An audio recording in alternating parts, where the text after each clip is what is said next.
The belly fat diet takes all of the current research and all of the new findings about losing belly fat and incorporates them into one effective and easy to follow plan.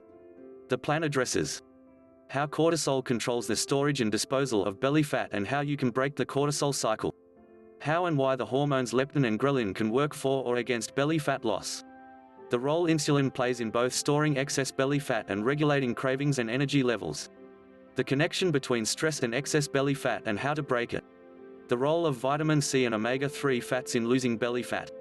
How to boost your metabolism to burn more fat all day long.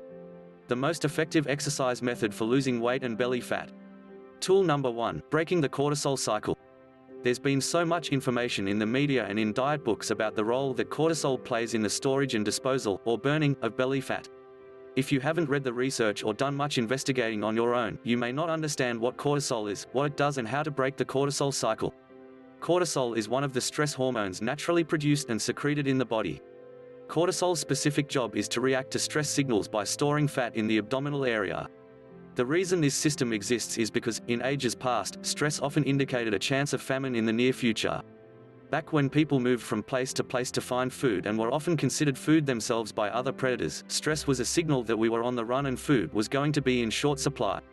Very few of us are in danger of famine from the stress we're under today, but the body's system for storing fat in times of stress remains in place. To our bodies, stress is stress, whether it's from a shortage of food, a lion who thinks we look like dinner, or a boss who wants us to work long hours. This is where the cortisol cycle comes in. We're more stressed today than people have ever been before. We have financial problems, busy schedules, demanding jobs and families to take care of in between. That stress triggers the release of cortisol into our bloodstreams, which causes our bodies to direct fat to the abdomen to be used in case of famine. The problem is, there is no famine. We continue to eat more than enough food, so that fat is never used as an energy source. We'll tell you more in depth what you need to know about cortisol in the next few pages, but the belly fat diet will break the cortisol cycle and reset your system so that your body uses dietary fat properly but also gets rid of the fat it already has stored up on your abdomen. Tool number 2, reversing insulin resistance. Your hormones are at it again. Like cortisol, insulin is a hormone produced by your body, although it is not a stress hormone. The role of insulin is to regulate the amount of sugar in your bloodstream and to allow glucose, created from the foods you eat, to be used by cells as energy. You may have heard about insulin resistance, which is a situation where your body's cells become resistant to insulin and glucose cannot pass through the cell membrane to be used as energy. When this occurs, two things happen. 1. Your blood sugar levels spike and drop repeatedly, causing a energy boost cycle. 2. All of that unused glucose is stored as fat, mainly around your belly. Like the situation with stress, cortisol and belly fat, insulin resistance is cyclical. The cycle goes something like this. Excess belly fat makes your body resistant to insulin. Insulin resistance causes your body to store more belly fat. Rinse and repeat. This cycle is what can eventually lead to type 2 diabetes, which is why excess belly fat is a leading indicator of developing the disease. Fortunately, this cycle is reversible. In fact, even if you already have type 2 diabetes, losing belly fat and making the dietary changes prescribed in the belly fat diet can greatly improve and even reverse the disease. Tool number 3, vitamin C. Vitamin C has always been known as the wonder vitamin when it comes to preventing and relieving colds and other infections. However, the importance of vitamin C goes far beyond fighting infection and boosting immunity. Vitamin C is also one of the key players in losing belly fat. It does this in two ways. First, vitamin C is necessary for the production of L-carnitine, a chemical used to transport stored fat, particularly abdominal fat, to where it can be burned as energy. Second, vitamin C reduces the effects of stress on the body, which helps to break the cortisol cycle, so that your body is stimulated to both burn stored belly fat and to stop storing new belly fat.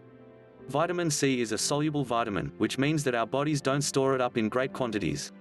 We use a great deal of it for cell renewal and cell production, and most of the rest of it is spent fighting off infection. Unfortunately, stress also uses up a great deal of vitamin C.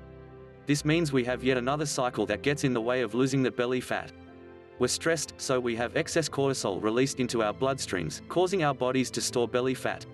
That stress we're under also uses up all of our extra vitamin C, so there isn't enough L-carnitine to move that belly fat to where it can be repurposed as energy.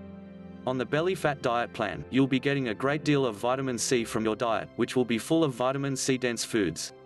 But you'll also be taking a vitamin C supplement twice per day to give your body the extra C it needs to burn the belly fat you already have. This vitamin C supplementation is essential to turbocharging the belly fat loss in the first few weeks. As an added bonus, you'll be boosting your immune system through both the vitamin C and your antioxidant-rich diet. Tool number 4, getting leptin and ghrelin on your side. You've met cortisol, now let us introduce you to leptin and ghrelin. Both are hormones that greatly influence your weight by controlling your appetite. Leptin is secreted in fat tissue and sends a signal to your brain that lets it know you're full. Ghrelin is secreted in the intestinal tract and sends signals indicating that you're hungry. Leptin and ghrelin aren't stress hormones, but they do have something in common with cortisol: they are impacted by your sleep habits.